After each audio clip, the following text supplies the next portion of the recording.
welcome to Water Wisdom. I'm Luke with Alachua County's Environmental Protection Department. In this series, we'll increase your water wisdom with weekly topics and interviews discussing the wonderful waters in and around Alachua County. Today, we are discussing best management practices, or BMPs for short. Best management practices are the best ways to do an activity to help prevent water pollution. So let's go ahead and get started and explore some construction best management practices.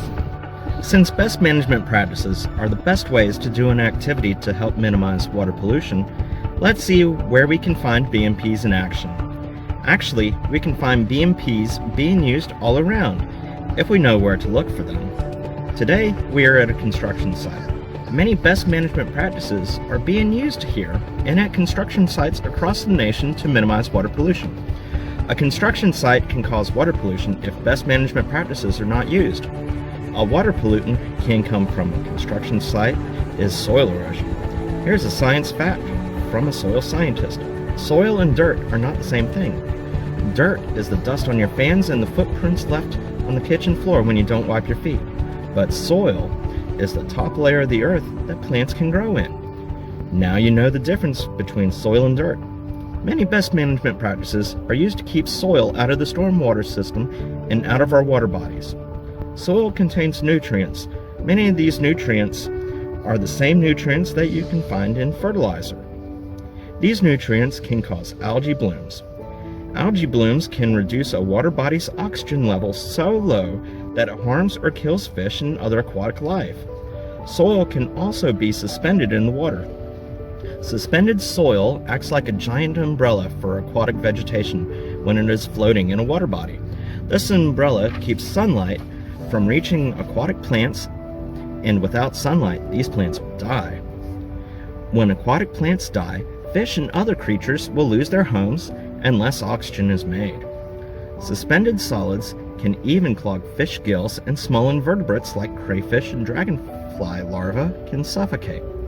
Suspended soils can disrupt the food web, fuel algae blooms, kill fish and plants, and reduce the oxygen available for aquatic life. That is why soil erosion and sedimentation best management practices are so important to protect aquatic ecosystems. Pollutants to a water body from a construction site can also be chemicals like gas, oils, paint, and cleaning products, and construction debris like trash. Many chemicals that are used on the construction site and around our homes are toxic to many aquatic creatures. Best management practices provide guidance for everyone on how to minimize water pollution impacts when using these products. Be sure to read and follow the instructions on the warning labels of the chemical you are using and keep chemicals and debris out of the storm drain and out of water bodies.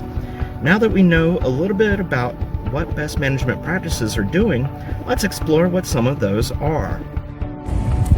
My name is Patrick Moran. I work for the Alachua County Environmental Protection Department. I'm a senior environmental specialist, and my job is to enforce the regulations and rules that govern protecting the water you see behind us and all surface and groundwaters that exist in Alachua County.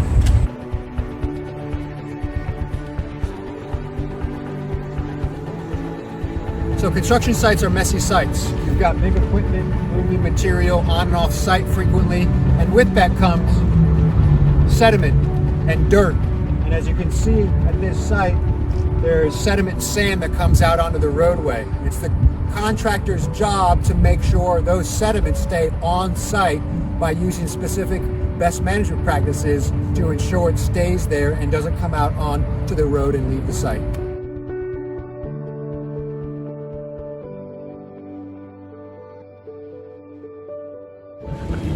So as you see behind me, this stone is put down at the entrance to a construction site.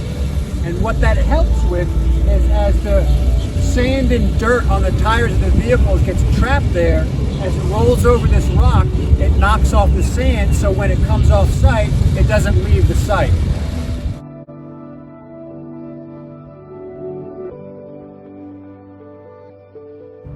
So as you can see behind me, this pond has been impacted by sedimentation and clays due to construction activities.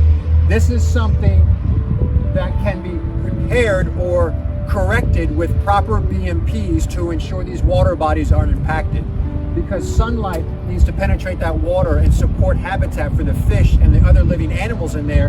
And when it's filled with that murky water, photosynthesis doesn't happen, and the gills of the fish get clogged up with all the clay suspended in that water. On all construction sites, you'll see this black fence. It's called silk fence. Silk fence is used to contain the sand, silt, and clay on the site. Near this application, you want to make sure it's installed correctly, it's tight, it's buried correctly, and it helps prevent things from leaving. You've got grass on both sides, which also is helpful to keep sediment on site from discharging off site.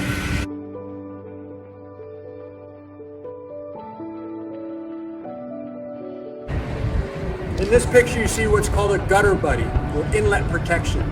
So this gutter drains to the stormwater network, which discharges to creeks or retention ponds. And you use gutter buddies like this one to block the storm drain, so when it rains, this sediment doesn't get washed down the drain.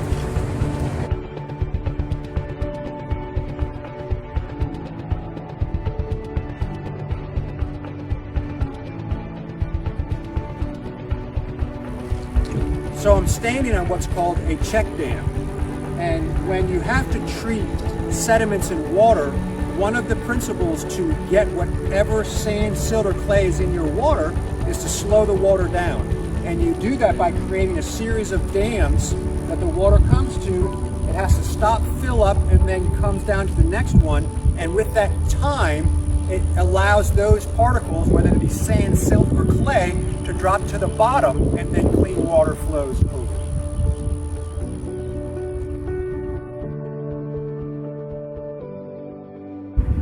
In applications like you see here, where you need additional treatment for your water, there are mechanisms or chemicals called polyacrylamide, which is also called a flocculant log or a flock log.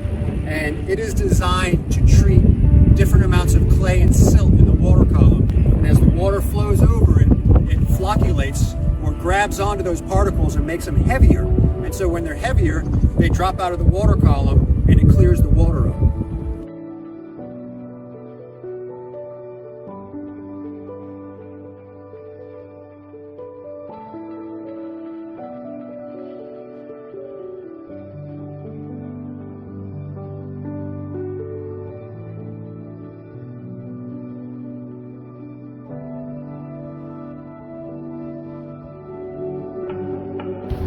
I'm Luke, and I hope you learned something about construction best management practices.